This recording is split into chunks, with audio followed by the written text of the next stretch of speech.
ગોઠવતા જાઓ એટલે શું છે?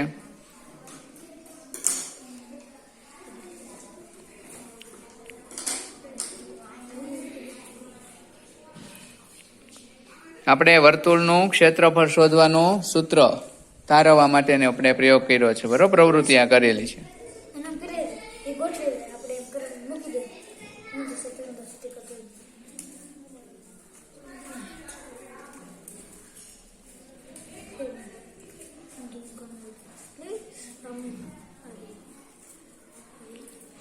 કેવો આકાર બનતો જાય છે તો જોતા જાજો. તમારું વર્તુળ હતું એ કપાઈ ગયા પછી કેવા આકારમાં ફેરવાતું જાય છે જુઓ.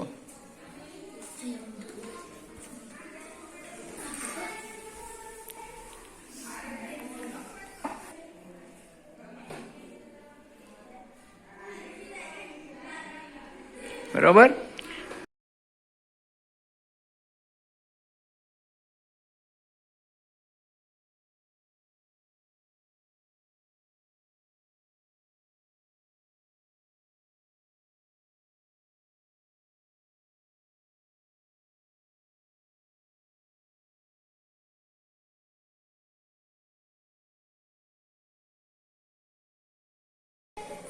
ચાલો પાયલબેન, આ જે કિનારી તમે આકાર બન્યો કેવો આકાર બન્યો વર્તુળને? સરસ. તો વર્તુળને આપણે કાપ્યું એટલે કેવો આકાર બન્યો? લંબચોરસ. હવે લંબચોરસ ની અંદર ગણેશભાઈ આ જે કિનારી છે આપણી આ કિનારી, બરોબર, એ શું હતું વર્તુળનો? પરિઘ હતો. શું હતો? પરિઘ હતો. આ કિનારી શું છે પાયલબેન વર્તુળની? આ કિનારી આ પરિઘ છે, બરોબર. તુષારભાઈ, આ જે કિનારી છે આપણે લંબચોરસની પહોળાઈ એ શું હતી વર્તુળની? ત્રિજ્યા હતી, બરોબર છે. તો હવે આપણે જયારે વર્તુળનું ક્ષેત્રફળ તારવવું હોય ત્યારે આપણને વર્તુળને કાપીએ આ રીતે અને એને ગોઠવતા જઈએ તો ત્યાર પછી આપણને જે આકાર બન્યો એ કયો બન્યો? લંબચોરસ. હવે લંબચોરસ આકારને આપણે એનું સૂત્ર તારવીએ, લંબચોરસનું ક્ષેત્રફળ. લંબચોરસના ક્ષેત્રફળનું સૂત્ર કોને? ક્ષેત્રફળનું સૂત્ર શું છે?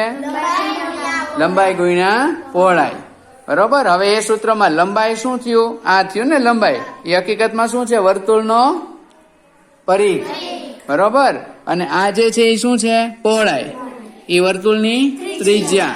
એટલે આપણે આ બે નો ઉપયોગ કરીએ તો આ વર્તુળનો 1/2 પરિઘ કહેવાય. કેટલો કહેવાય? પરિઘ.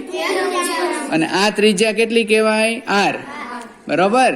તો 1/2 પરિઘ એને ગુણ્યા r એટલે શું મળે આપણને? વર્તુળના ક્ષેત્રફળનું સૂત્ર તારવવા માટેનું પહેલું સ્ટેપ મળ્યું, બરોબર. હવે પરિઘ એટલે શું? તો કે પરિઘ એટલે આપણી પાસેનું સૂત્ર છે 2πr, એટલે કે 1/2 2πr. એમાંથી બે આપણે છેદ ઉડાડ્યો કે જોયું હતું તો આપણી સામે πr વધ્યો હતો અને એને ગુણ્યા ત્રિજ્યા એટલે r, એટલે πr ની 2 ઘાત. એ શું મળ્યું આપણને? વર્તુળનું ક્ષેત્રફળ મળ્યું. યાદ રહી ગયું? સરસ. ચાલો.